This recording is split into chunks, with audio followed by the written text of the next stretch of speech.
Bonjour à tous, amis de la poésie.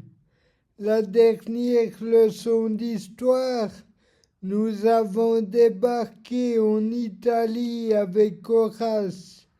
Horace qui, après s'être engagé dans la chevalerie en Grèce, apportant son soutien, rejoint Rome pour travailler dans la trésorerie.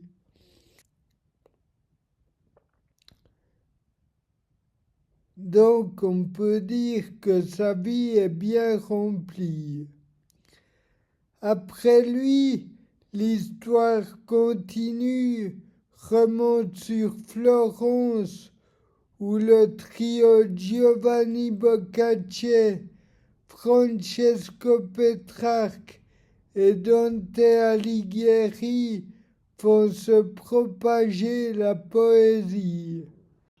Boccaccio, né en 1313 à Certaldo, dans la République florentine, créateur de la littérature florentine aux côtés de Dante, prose, recueil de nouvelles, le Décaméron font partie de son œuvre. Lié à la compagnie Bardi, composée d'hommes d'affaires, particulièrement et conseiller du roi Robert Ier de Naples, entre 1277 et 1343, qui lui donne un titre honorifique de chambellan. Chambellan, gentilhomme de la cour chargé du service de la chambre du souverain. Il approfondit ses connaissances littéraires, lisant des classiques latins, la littérature chevaleresque française, Dante et Pétrarque.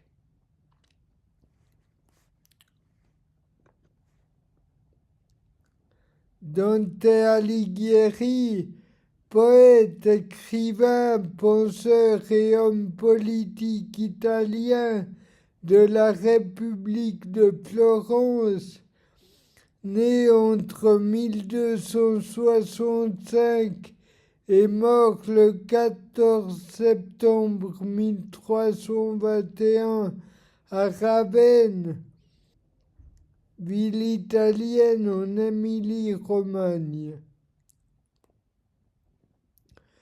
Poète majeur du Moyen Âge, il est l'auteur de la Divine Comédie, long poème en tercets enchaînés. Poème se divisant en plusieurs chants. Il y a ceux représentant l'enfer, ceux du purgatoire et ceux du paradis. Ces trois parties s'appellent les cantiques. L'enfer, selon ce que lui dicte son imagination, est composé de 9 cercles qu'il parcourt en y découvrant tous les auteurs des pires péchés, torturés comme ils le méritent selon leurs crimes qu'ils ont commis. Mais Dante ne baisse pas les bras devant cette misère. Il est prêt de tout affronter pour l'amour de Béatrice. Cette œuvre demande beaucoup de concentration, mais je l'ai beaucoup aimée. Enfin, qu'est-ce qu'on peut connaître de Dante Alighieri à part ça? Dante est un Florentin engagé, un guelfe ardent, c'est-à-dire apportant son soutien au pape et à l'empereur. Les guelfes sont opposés aux gibelins qui pourtant suivent le même combat. Dante est un Florentin engagé, un guelfe ardent, c'est-à-dire apportant son soutien au pape et à l'empereur. Mais le pape Boniface VIII établit bientôt une politique qui revendique le vicariat sur les communes toscanes. À partir de ce moment-là, Dante s'engage de plus en plus fermement aux côtés des elfes blancs, c'est-à-dire contre la politique d'ingérence du pape, au contraire des guelfes noirs.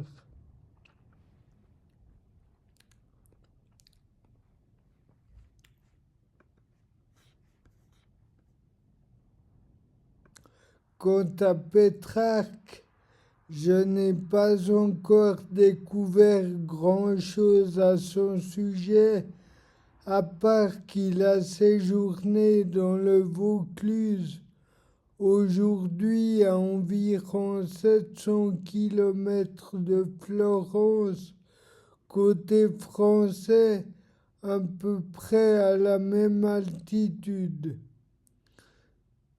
Ce n'est qu'en 1791 que le Vaucluse est devenu français.